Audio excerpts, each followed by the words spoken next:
Hello বন্ধুরা, আপনি কি জানেন ভারতের সমস্ত বড় বড় সরকারি সিদ্ধান্ত কার নামে নেওয়া হয়? তিনি হলেন ভারতের রাষ্ট্রপতি। কিন্তু ভারতের শাসন ব্যবস্থার তার ক্ষমতা ঠিক কতটা?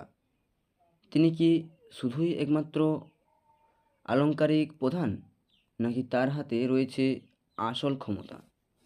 আজকের ভিডিওতে আমরা খুব সহজ ভাষায় ভারতের রাষ্ট্রপতির ক্ষমতা ও পদমর্যাদা নিয়ে আলোচনা করব। তাহলে ভারতের রাষ্ট্রপতির ৫ রকমের বা ৫ ধরনের ক্ষমতা আছে। শাসন সংক্রান্ত ক্ষমতা, আইন সংক্রান্ত ক্ষমতা, অর্থ সংক্রান্ত ক্ষমতা, বিচার সংক্রান্ত ক্ষমতা, জরুরি অবস্থা সংক্রান্ত ক্ষমতা। এগুলি আবার ভাগ করা আছে।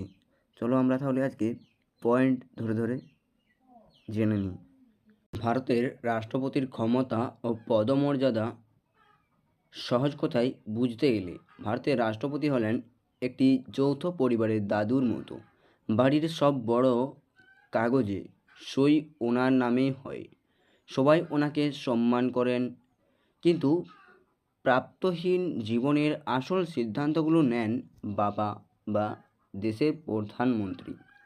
তবে মনে রাখবেন, দাদু শান্ত থাকলেও বিশেষ প্রয়োজনে কিন্তু তিনি নিজের ক্ষমতা দেখাতে পারেন। রাষ্ট্রপতির ৫টি ক্ষমতা।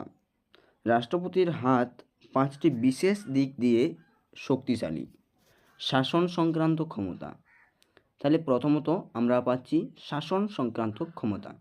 দেশের আসল ক্যাবিনেট নিয়োগকারী প্রধানমন্ত্রী ও রাজ্যপাল নিয়োগ।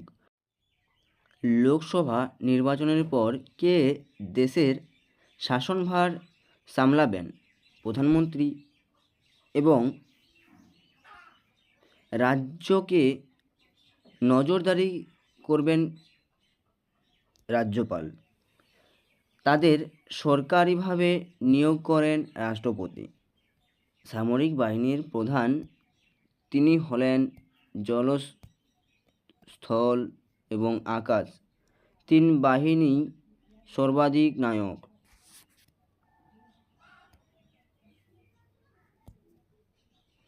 প্রধানমন্ত্রীর পরামর্শ ছাড়া রাষ্ট্রপতি নিজে থেকে কোনো যুদ্ধ ঘোষণা করতে পারবেন না, কিন্তু যুদ্ধ বা শান্তির সমস্ত চুক্তি ওনার নামেই সই হয়। আইন সংক্রান্ত ক্ষমতা। সই ছাড়া আইন অসম্ভব। সংসদের অধিবেশন ও বিল পাস করা। লোকসভা ও রাজ্যসভায় কোনো বিল পাস হলেই তা আইন হয় না, যতক্ষণ না রাষ্ট্রপতি তাতে সই করছেন, ততক্ষণ এটি কাগজের টুকরো মাত্র। ভেটো ক্ষমতা। কোনো বিল পছন্দ না হলে তিনি তা আটকে দিতে পারেন।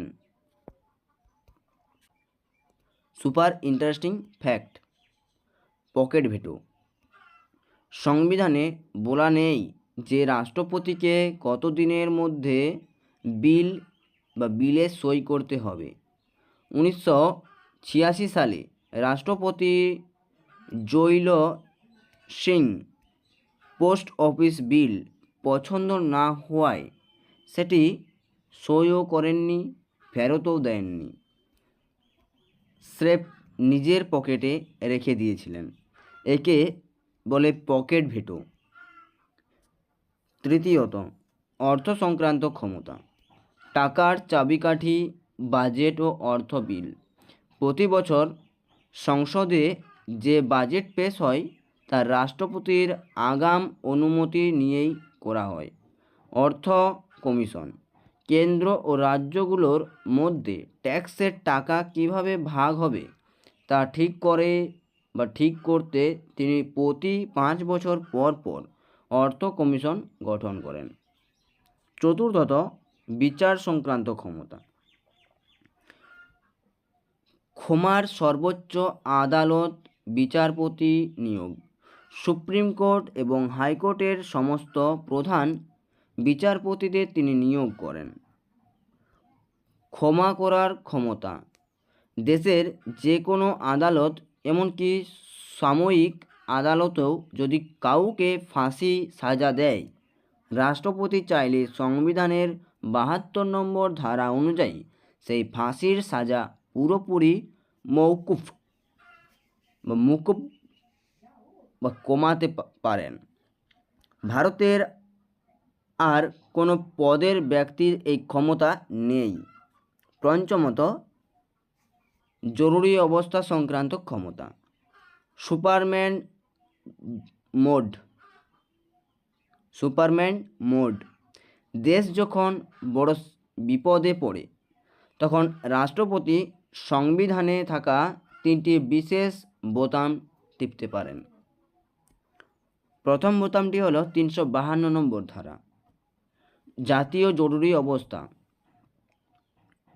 যুদ্ধ বা বিদেশি আক্রমণের সময় পুরো দেশের শাসন নিজের হাতে নিতে পারেন। দ্বিতীয় বোতামটি হলো 356 নম্বর ধারা, রাষ্ট্রপতি শাসন। কোনো রাজ্যের সরকার ঠিকমতো কাজ না করলে সেই রাজ্যের ক্ষমতা কেড়ে নিতে পারেন। তৃতীয়ত, 360 নম্বর ধারা, আর্থিক জরুরি অবস্থা। দেশে টাকার চরম সংকট হলে তিনি সরকারি কর্মচারীদের বেতন পর্যন্ত কমিয়ে দিতে পারেন। যদিও ভারতে আজ পর্যন্ত এই 360 নম্বর ধারা কখনো ব্যবহার হয়নি। রাষ্ট্রপতির পদমর্যাদা। নিচের অংশে রাষ্ট্রপতির আসল রূপ বা পদমর্যাদা বোঝানো হয়েছে। নাম সর্বস্ব শাসক। সংবিধানের 42তম এবং সংবিধানের 44তম সংশোধনী অনুযায়ী রাষ্ট্রপতি প্রধানমন্ত্রী এবং তার মন্ত্রিসভার কথা শুনতে বাধ্য। তাই অনেকে ওনাকে নাম সর্বস্ব প্রধান বলেন। দ্বিতীয়ত, পরিস্থিতিগত ক্ষমতা। ত্রিসংখ্য লোকসভা। সবসময় তিনি পুতুল নন। ধরুন নির্বাচনে কোনো দলই ম্যাজিক ফিগার বা অধিকার আসন পেল না, তখন সংসদ হয়ে তিনি ত্রিশঙ্কু লোকসভা। এই অবস্থায় রাষ্ট্রপতি নিজের বুদ্ধি খাটিয়ে যে কোনো দলের নেতাকে প্রধানমন্ত্রী হওয়ার সুযোগ দিতে পারেন। এখানে তিনি সম্পূর্ণ স্বাধীন। রাষ্ট্রবিজ্ঞানী JN জোহরি বলেছেন যে তিনি রাবার স্ট্যাম্পও নন, আবার শান্ত ঘুমন্ত আগ্নেয়গিরিও নন। তোমাদের কাছে একটি প্রশ্ন, ভারতের প্রথম এবং একমাত্র রাষ্ট্রপতি কে ছিলেন যিনি টানা দুবার এই পদে দায়িত্ব পালন করেছিলেন, টানা 12 বছর ধরে? অপশন ক, ডক্টর সর্বপল্লী রাধাকৃষ্ণ। অপশন খ, ডক্টর জাকির হোসেন। তৃতীয়ত, ডক্টর রাজেন্দ্র প্রসাদ। চতুর্থত, প্রবণ মুখোপাধ্যায়। এটি কমেন্ট বক্সে জানাও সকলে, এবং চ্যানেলটিকে সাবস্ক্রাইব, লাইক এবং শেয়ার করো। ধন্যবাদ।